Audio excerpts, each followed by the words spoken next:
Retail giant Target now scrapping plans to open up a new location in Philadelphia. In fact, they're shutting 9 stores in big cities due to a rise in organized crime and theft. Last year alone, retailers lost nearly $90 billion to theft.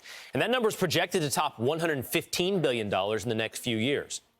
In Democrat-run Seattle, PCC Community Markets become the latest retailer to shut its doors less than 2 years after opening a flagship. Seattle radio host Jason Rantz joins us now. Jason, just seems to be a reality of life in a big city, of crime in a big city that has now come to mean you don't get, I guess, big box, big chain stores. Yeah, I mean, and if it's hurting these big box stores, understand it's killing the small businesses. And if you don't have thriving small businesses in your city, you're not going to be a thriving city. And I think everyone understands that, except for the folks on the ground, of course, because what I keep hearing, whether it's here in Seattle or across the country from progressive leaders, that either Target is making it up or the concerns are overblown. But when you look at the data, it's not overblown at all. And at some point, these businesses have to step up and say, do I want to put not just my company at risk of constantly losing money, but do I want to put the staff members at risk of harm or the customers? And they're saying no. They wouldn't be closing these stores if they could allow them to thrive.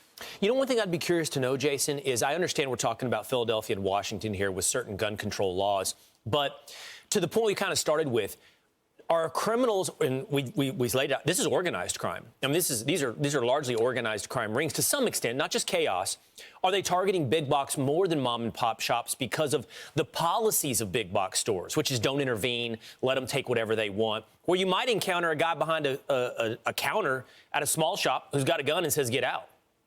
Yeah, I think that's a great point. I think there's 2 issues here. So on the retail theft, organized crime ring, you're 100% correct. They're going after these businesses because they know precisely what the policies are. But on the other hand, there's also an issue around homelessness. And you've got homeless people who are going into these stores, perhaps for the exact same reason with the policy, and they're just shoplifting and then they're selling it so they can, purchase fentanyl for $1 or $2 a pill. So that's also what they're doing at the same time.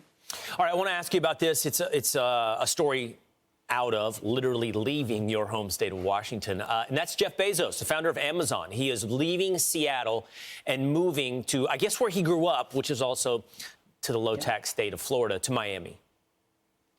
Yeah, he's moving there. Understand that we just implemented a year ago a capital gains tax, 7%.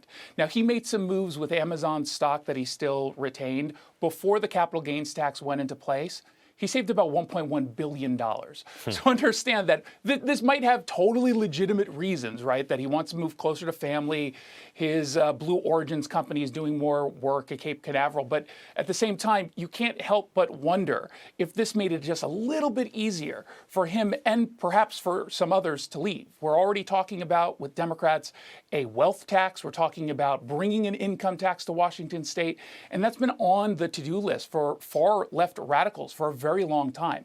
It remains unpopular, including the capital gains tax, but they're moving forward and doing it anyway. They have a Washington State Supreme Court that is on their side, because in Washington State, an income tax is unconstitutional, and a capital gains tax is an income tax. But the state Supreme Court decided to redefine what a capital gains tax is and say, well, no, it's not an income tax. So it's ludicrous. We see where it's all going. And I think the concern is that once more of these folks like Bezos leave, well, they're still counting on that money to come in from somewhere, which means they're going to start hitting other people, the less wealthy, with their tax increases. Yeah, and it's such a death spiral and inverse. All of these places like Washington or California or New York, I know Washington doesn't have a quote-unquote income tax. High taxes, less quality of life. It's like you're paying all this in taxes, and you get, 0% in Tennessee, or 1% in Tennessee, 0% in Florida, 0% in Texas, and you get a better quality of life than you do walking down 6th Avenue. Jason Rantz, great to see you. Appreciate it. Thanks. I'm Steve Doocy. I'm Brian Kilmeade. And I'm Ainsley Earhart. And click here to subscribe to the Fox News YouTube page to catch our hottest interviews and most compelling analysis.